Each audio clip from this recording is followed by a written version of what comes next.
Okay, अब आते हैं एप्लीकेबिलिटी पे। ठीक है, एप्लीकेबिलिटी आपका स्टार्ट होता है सेक्शन 1 के सबसेक्शन 3 से। 3, 4, 5 एप्लीकेबिलिटी के बारे में बताता है। ठीक है, फेयर एक्ट में कोशिश किया कि साइड में नोट बना ले या स्टिकी नोट चिपका ले, वो ज्यादा बेटर रहता है प्रीलिम्स के लिए, है ना। सेक्शन 3 जो है, जैसे आपका बीएनएस का जो एप्लीकेबिलिटी है, बीएनएस क्या है? पीनल लॉ है। पीनल लॉ है ना, क्रिमिनल लॉ है एक तरीके से, पीनल लॉ या क्रिमिनल लॉ कह सकते हैं। और जो भी पीनल लॉ या क्रिमिनल लॉ होता है, इसका नेचर क्या होता है? ये इसका नेचर होता है कि इसका जुरिस्डिक्शन हमेशा इंट्रा टेरिटोरियल होता है।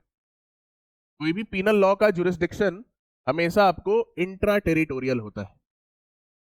ठीक है, इंट्रा टेरिटोरियल समझ रहे हैं ना, मतलब जिस कंट्री का लॉ है उसी कंट्री में वो अप्लाई करेगा। ठीक है, तो इंट्रा टेरिटोरियल एप्लीकेशन तो है, इंडिया में तो हर जगह ये अप्लाई करना ही करना है इसको। ठीक है, बीएनएस को इंडिया में जो भी ऑफेंसेस हो रहे हैं, चाहे वो कोई भी कर रहा हो, इंडियन कर रहा हो, फॉरेनर कर रहा हो, इंडिया में अगर वो ऑफेंस कर रहा है, इंट्रा टेरिटोरियल एप्लीकेशन होना ही होना है। एक्स्ट्रा टेरिटोरियल एप्लीकेशन हो सकता है कि नहीं? तो by default any penal law has a intra territorial application. But अगर आपको, आपके पास कोई बेसिस है, लीगल बेसिस है जिससे आप एक्स्ट्रा टेरिटोरियल ऑपरेशन वाला भी लॉ बना सकते हैं, तो फिर आप पीनल लॉ को भी एक्स्ट्रा टेरिटोरियल एप्लीकेशन दे सकते हैं। और ये बेसिस कहां से मिलेगा? बेसिस मिलेगा आपके ग्रैंड नॉर्म से, आपके कॉन्स्टिट्यूशन से। अगर आपका संविधान, आपका कॉन्स्टिट्यूशन अगर अलाउ करता है कि आप किसी लॉ को एक्स्ट्रा टेरिटोरियली भी अप्लाई कर सकते हैं, दूसरे कंट्रीज में भी अप्लाई कर सकते हैं, तो ठीक है, लेजिस्लेचर के पास उतना फ्रीडम है, वो बना सकते हैं ऐसा लॉ। तो हमारे कॉन्स्टिट्यूशन में कौन सा आर्टिकल है? आर्टिकल 245 क्लॉज 2, है ना। आर्टिकल 245 क्लॉज 2 हमारे कॉन्स्टिट्यूशन में, देख लीजिएगा जाके डायरेक्ट में आज। ठीक है, वो पार्लियामेंट को एम्पावर करता है, ठीक है, कि वो एक्स्ट्रा टेरिटोरियल एप्लीकेशन वाला भी लॉ बना सकता है। वहां पे दिया है ना कि अगर एक्स्ट्रा टेरिटोरियल एप्लीकेशन भी पार्लियामेंट के बनाए हुए किसी लॉ का हो रहा है तो वो इनवैलिड नहीं होगा। ठीक है, यानी एक्स्ट्रा टेरिटोरियल एप्लीकेशन सकता है, तो यानी बेसिस मिला हुआ है। और उसी के आधार पे बीएनएस को एक्स्ट्रा टेरिटोरियल एप्लीकेशन भी इसका होता है, लेकिन हमेशा नहीं। ठीक है, राइट, एक्स्ट्रा टेरिटोरियल एप्लीकेशन हमेशा नहीं। हमने ये नहीं कि अभी यूनाइटेड स्टेट्स में यूएस का सिटीजन किसी यूएस के सिटीजन को मार रहा है और यहाँ पे मोदी जी पुलिस लेके चले गए, ऐसा नहीं हो सकता है। ठीक है, मतलब एक्स्ट्रा टेरिटोरियल एप्लीकेशन होता है, बट उसका कुछ लिंक होना चाहिए आपके कंट्री से, है ना। अब वो क्या लिंक होना चाहिए वही हम समझेंगे। तो सेक्शन 1 का सबसेक्शन 3 इंट्रा टेरिटोरियल एप्लीकेशन के बारे में बात करता है, राइट। और 1 का 4 जो है और 5, ठीक है, ये आपको एक्स्ट्रा टेरिटोरियल एप्लीकेशन के बारे में बात करता है। ठीक है, पीएनएस का। ठीक है, तो ये सब सेक्शन भी ध्यान में रखना। 1 का एक 3 है इंट्रा टेरिटोरियल और 1 का 4 है आपको एक्स्ट्रा टेरिटोरियल, है ना। 5 भी एक्स्ट्रा टेरिटोरियल से ही डील करता है। ठीक है, तो पहले देखिए इंट्रा टेरिटोरियल एप्लीकेशन के बारे में। Every person shall be liable to punishment under this Sanhita and not otherwise for every act or omission contrary to the provision thereof of which he shall be guilty within India. Every person, जिसने भी India के अंदर, ठीक है, जिसने भी India के अंदर ऑफेंस कमिट किया है, कोई भी पर्सन, ठीक है। अब वो पर्सन जो है इंडियन भी हो सकता है, फॉरेनर भी हो सकता है, कोई भी हो सकता है, ठीक है। और इनफैक्ट वो कंपनी भी हो सकता है, ठीक है, कॉर्पोरेशन भी हो सकता है। केस है आपको Superintendent and Remembrance of Legal Affairs, West Bengal. Pretendence and Remembrance of Legal Affairs, West Bengal.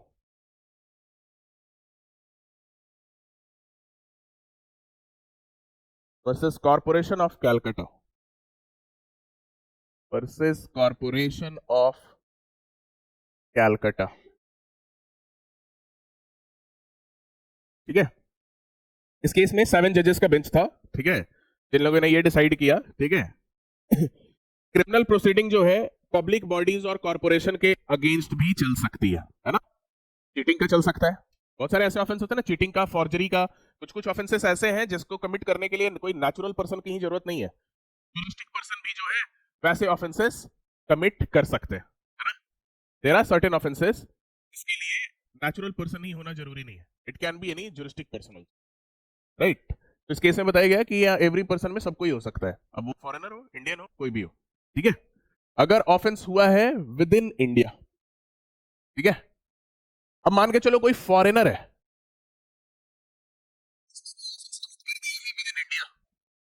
लेकिन वो पर्टिकुलर एक्ट जो उसने कमिट किया है वो उसकी कंट्री में ऑफेंस नहीं था। मान के चलो उस पर्टिकुलर पर्सन के कंट्री में वो ऑफेंस नहीं था, क्या वो प्ली कर सकता है इंडियन कोर्ट में? नहीं कर सकता है ना। आपको केस है M H George versus state of Maharashtra, M H George versus state of Maharashtra. Ignorance of law is no excuse and even foreigners can not plead it, है ना। इवन जो फॉरेनर्स हैं वो भी ये प्ली नहीं कर सकते हैं कि भाई इग्नोरेंस ऑफ लॉ था, राइट, कि मतलब हमारे कंट्री में जो है ऐसा कानून नहीं है, ठीक है। M H George versus state of Karnataka में था ना, वो gold, certain quantity of gold जो प्रिस्क्राइब लिमिट था उससे ज्यादा वो पर्टिकुलर पर्सन कैरी कर रहा था और इंडिया में उसका प्लेन कुछ देर के लिए लैंड किया था। जब वो इंडियन टेरिटरी में जितने देर तक मौजूद था उस समय उसको कस्टम अथॉरिटीज ने उसको अरेस्ट कर लिया, डिटेन कर लिया। उसने बोला कि भाई मैं तो इंडिया में ज्यादा रहने भी वाला नहीं हूँ, मैं तो कुछ देर के लिए यहाँ पे फ्लाइट बस चेंज अपना करूंगा, मैं तो अपने कंट्री से किसी और कंट्री में जा रहा हूँ और ना ही मेरे कंट्री में ये ऐसा कोई कानूनी अपराध है, ना जिस कंट्री में जा रहा हूँ उसमें कानूनी अपराध है, लेकिन आप जहां आए हैं वहां पे वो अपराध है, तो आप ये इग्नोरेंस ऑफ लॉ प्लीड नहीं कर सकते, है ना, एवरी पर्सन, ओके। उसके बाद आइए एक्स्ट्रा टेरिटोरियल एप्लीकेशन के बारे में।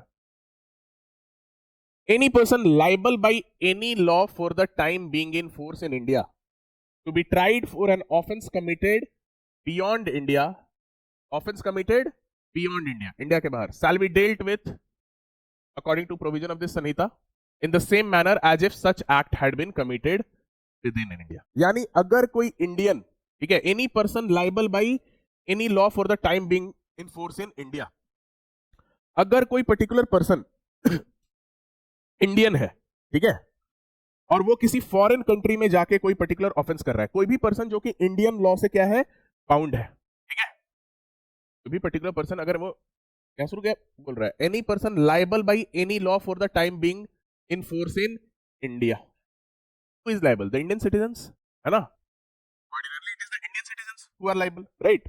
तो ऑफेंस जो कमिट हो रहे हैं इंडिया के बाहर, ठीक है, तो if such person is bound by the law of India, ठीक है, तो they can be tried within India even if the offence has been committed beyond it. बाहर भी अगर ऑफेंस हुआ है उसके लिए वो इंडिया में ट्राई किए जा सकते हैं, ठीक है। तो ये आपको एक्स्ट्रा टेरिटोरियल एप्लीकेशन जो है बेसिकली प्रोवाइड करता है, ठीक है, राइट। अब यहाँ पे इस वर्ड का मतलब देखो, any person liable by any law for the time being in force in India, इसका मतलब क्या हुआ? केवल इसमें सिटीजन ही आएंगे कि और भी कोई आ सकते हैं? अगर वैसा रहता तो यहाँ सिटीजन वर्ड यूज कर ही दिया रहता। इसका क्या इंटरप्रिटेशन होगा? Any person liable by any law,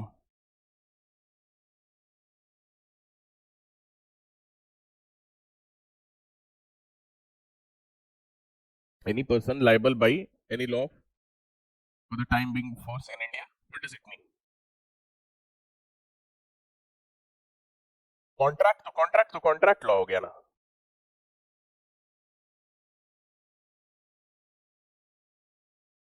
जैसे ये बता रहा है offence is committed where, beyond India, यानी इंडिया के बाहर ऑफेंस हुआ है, किसके द्वारा हुआ है? Person liable by any law for the time being in force in India, ठीक है, shall be dealt according to the provision of this sanhita for any act committed beyond India in the same manner as if such act had been committed within India। तो India के बाहर भी अगर आप कोई act कर रहे हैं और वो अगर बीएनएस के अंदर पनिशेबल है तो उसके लिए आप बीएनएस के अंदर लाइबल होंगे अगर आप लाइबल हैं by any law for the time being in force in India. तो इस इंटरप्रिटेशन में आप लोग से पूछ रहा हूं,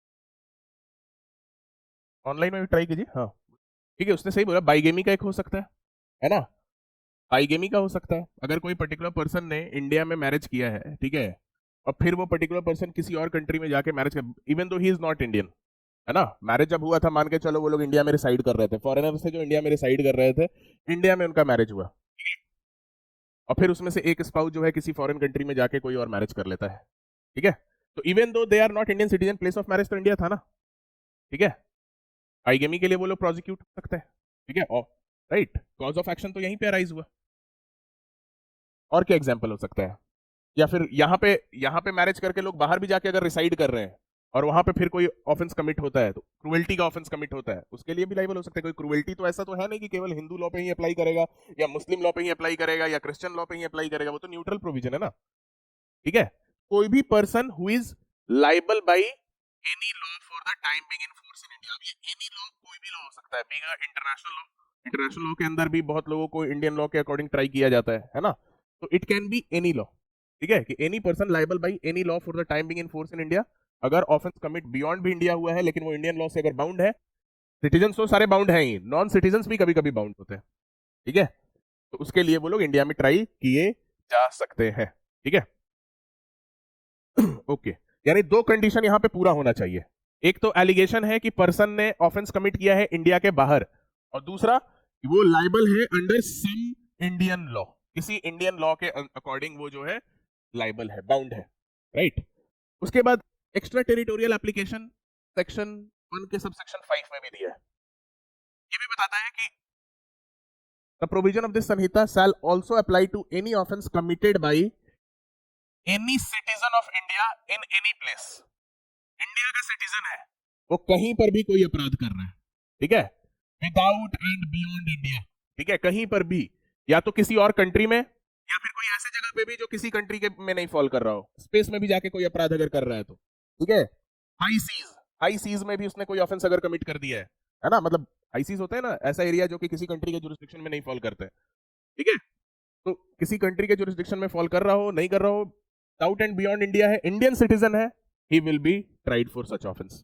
ठीक है, क्योंकि अपने लोगों को तो सजा देने का अधिकार आपके पास है ही ना, दूसरों को आप भले सजा नहीं दे सकते। ठीक है, लेकिन दूसरों को भी आप तब सजा दे सकते हैं जब दूसरे ने आपके किसी अपने सिटीजन को किसी तरीके का हार्म पहुंचाया हो आपके कंट्री में।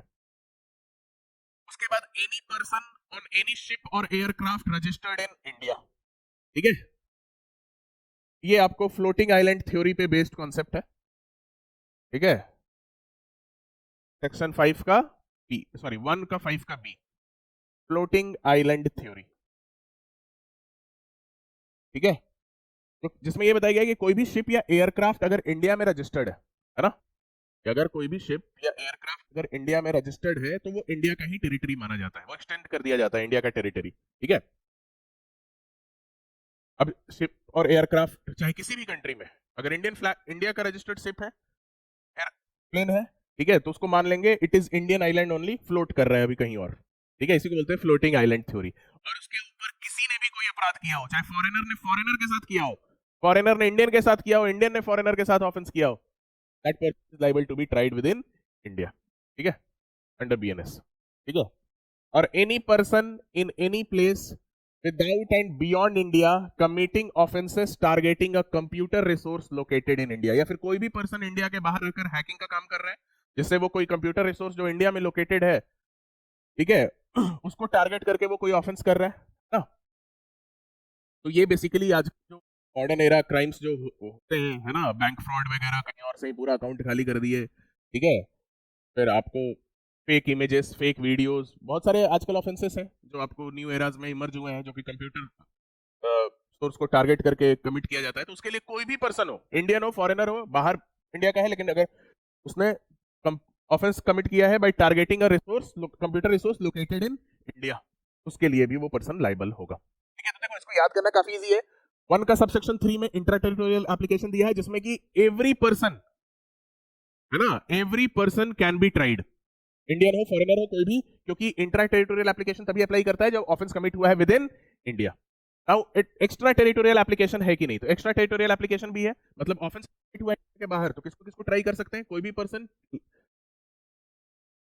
Bound by any law with in the territory of India, है ना, if he is bound by the law of India, किसी भी पर्सन को ट्राई कर सकते हैं, सिटीजन को तो ट्राई कर ही सकते हैं।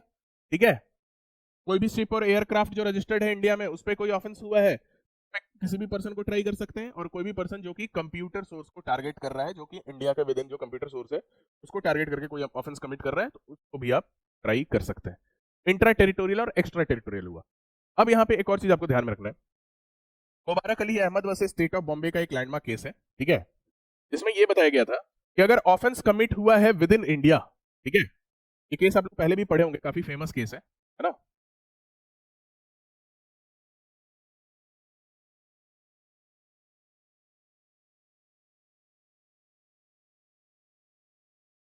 मुबारक Ali Ahmed versus state of Bombay.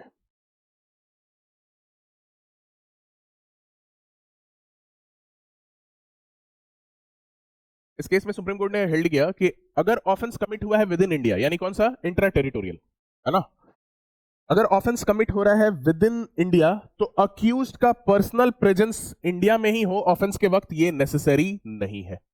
ठीक है, it is not necessary that at the time of commission of offence with in the India the accused should also be personally present with in India, even if he is staying abroad, और basically जो है वो direct कर रहा है किसी offence को India में, है ना,